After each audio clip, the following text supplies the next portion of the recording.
Hello students. आज हम छठी class के फर्स्ट चैप्टर के बारे में बात करेंगे।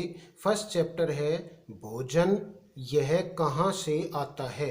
भोजन, सबसे पहले भोजन की परिभाषा। भोजन होता क्या है? वे पदार्थ जो शरीर को ऊर्जा प्रदान करते हैं, शरीर की वृद्धि में सहायक होते हैं और कोशिकाओं तथा ऊतकों की मरम्मत में सहायता करते हैं।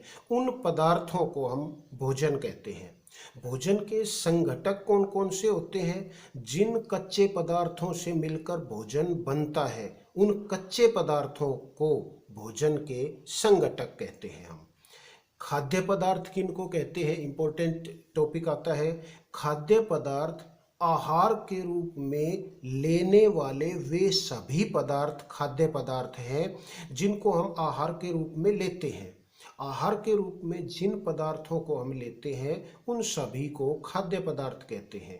जैसे अनाज, दूध, फल, सब्जियां, ये सभी खाद्य पदार्थ हैं, खाने योग्य पदार्थ हैं। आहार के आधार पर जीव कितने प्रकार के होते हैं?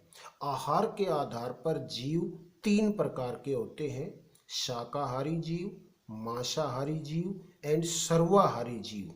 शाकाहारी जीव वे जीव होते हैं जो खाद्य पदार्थ के रूप में पादप उत्पाद ग्रहण करते हैं, अर्थात पौधों से जो भाग उत्पन्न होते हैं केवल उन्हीं को खाद्य पदार्थ के रूप में ग्रहण करते हैं, उनको हम शाकाहारी जीव कहते हैं। जैसे गाय, बकरी, भेड़, ये केवल पौधों से के उत्पाद ही ग्रहण करते हैं, इसलिए इन जीवों को शाकाहारी जीव कहते हैं। मांसाहारी जीव वे जीव जो शाकाहारी व अन्य जीवों का मांस खाते हैं, उन जीवों को मांसाहारी जीव कहेंगे। जैसे शेर है, चीता है, ये अन्य जीवों का और शाकाहारी जीवों का मांस खाते हैं, इसलिए इन जीवों को मांसाहारी जीव कहते हैं। सर्वाहारी जीव वे जीव होते हैं जो पादप उत्पाद भी खाते हैं और मांस भी खाते हैं, उनको सर्वाहारी। सर्वाहारी मीन सब कुछ खाने वाले जीव। जैसे मनुष्य, सबसे अच्छा उदाहरण है मनुष्य। कौवा, कुत्ता, भालू, ये सब सर्वाहारी जीव हैं। अब प्रश्न ये आता है, क्या सभी जीवों को एक ही किस्म के भोजन की आवश्यकता होती है?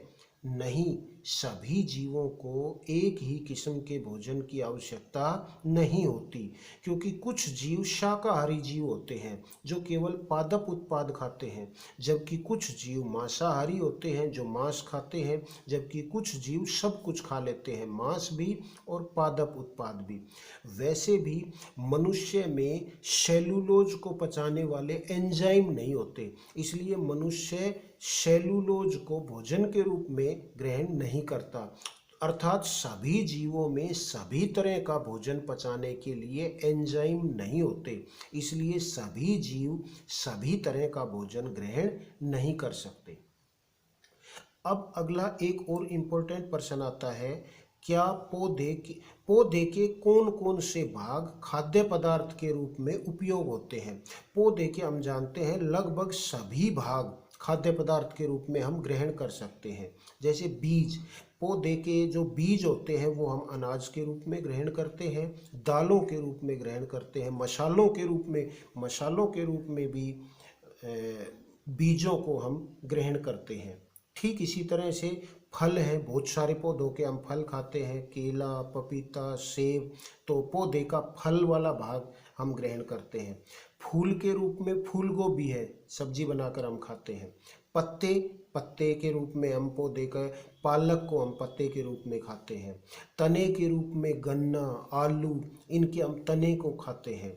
इसी तरह जड़ के रूप में गाजर, मूली, शकरकंद, पौधे के जड़ के रूप में इन भागों को मनुष्य ग्रहण करता है। तो ये पौधे के वो अलग अलग भाग हैं जिनको खाद्य पदार्थ के रूप में हम ग्रहण करते हैं, और ये इनके कुछ उदाहरण हैं। तो ये था छठी कक्षा का इम्पोर्टेंट चैप्टर, फर्स्ट चैप्टर भोजन, यह कहाँ से आता है। नेक्स्ट चैप्टर अगले वीडियो में।